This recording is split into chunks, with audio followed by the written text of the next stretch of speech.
The TikTok bill has been signed into law. It's a really big day for the American people. Some of you may be relieved and excited, and some of you may be pissed off. I'm going to give you all the details and clarify some confusion. Today, President Biden signed a bill into law that is forcing ByteDance, the Chinese-based company who owns TikTok, to sell TikTok to an American company within a year, or they will face a national ban. TikTok truly is a national security risk. I've spoken with experts, people who work in government. The U.S. Foreign Intelligence Agency is literally calling TikTok Chinese spyware. There is legitimate concern that our data is being handed over to the Chinese Communist Party, and then potentially that information is being used against us. In China, there is a policy that their government can request data from any Chinese company and they have to hand it over. ByteDance has repeatedly denied that they've been asked for American data, and they've reportedly made efforts to move the U.S. data to data centers based here in America, but foreign intelligence is negating this claim. So I think we need to understand what data ByteDance has on us. So the phone where you've downloaded the TikTok app,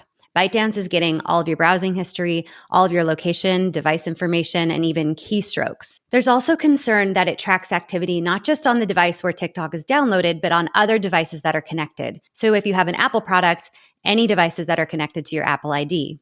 And it can possibly track device activity for other devices connected to your Wi-Fi network. So ByteDance is getting a lot of data from you as the user and potentially from your whole family. So this brings in concerns about what they're doing with the data and also concerns about influence. There are about 5 million TikTok users between the ages of 16 and 24, and many under 16 as well. These young people are incredibly reliant and addicted to this platform. It informs their opinions and their beliefs, sometimes their actions. You can see examples of the addiction to the platform in the fact that kids and teens are threatening suicide if TikTok goes away. And young people are easily persuaded. So imagine a platform that is in the hands and the control of any other government than our own, being able to make a little change, and suddenly millions of U.S. children believe in this conspiracy theory or this misinformation. The influence here is incredibly powerful and can be used with bad intentions. TikTok even tried to recruit its users to pressure Congress to vote against this bill. TikTok was serving users with a pop-up, you may have seen it, asking users to call their representatives and support TikTok and not the bill. But this backfired. Lawmakers say that they received very few calls from TikTok users. But TikTok here was actually serving young people with misinformation about what the bill actually is. They mentioned that it's a ban, but left out the part that TikTok can still exist if an American company buys it. I want to remind people, too, that the Chinese government puts strict restrictions on their TikTok product in their own country. In China, kids under 14 are limited to 40 minutes a day on TikTok and only between the hours of 6 a.m. and 10 p.m. to ensure they get adequate sleep. Kids are only shown content that is either inspirational or educational, nothing harmful. How infuriating is that? ByteDance knows that TikTok is harmful for children, so they'll restrict the app in China, but let American children scroll for 10 hours a day and watch suicide videos. They have no concern for our children.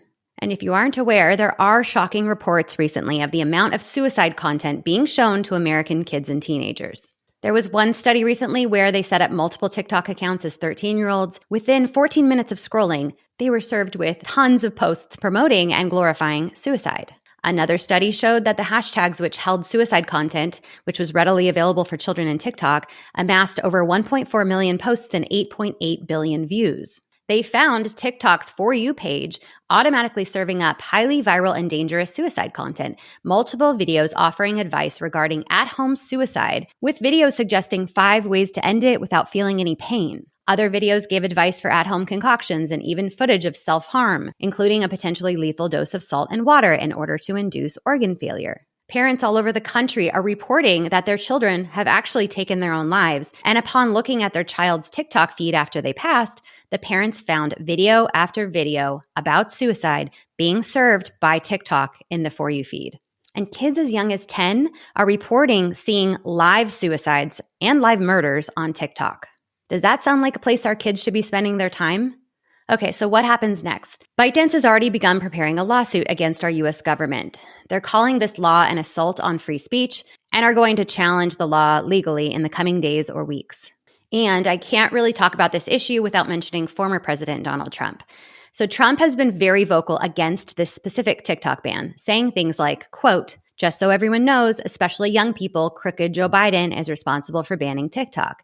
He's doing it to help his friends over at Facebook become richer and more dominant and able to continue to fight, perhaps illegally, the Republican Party."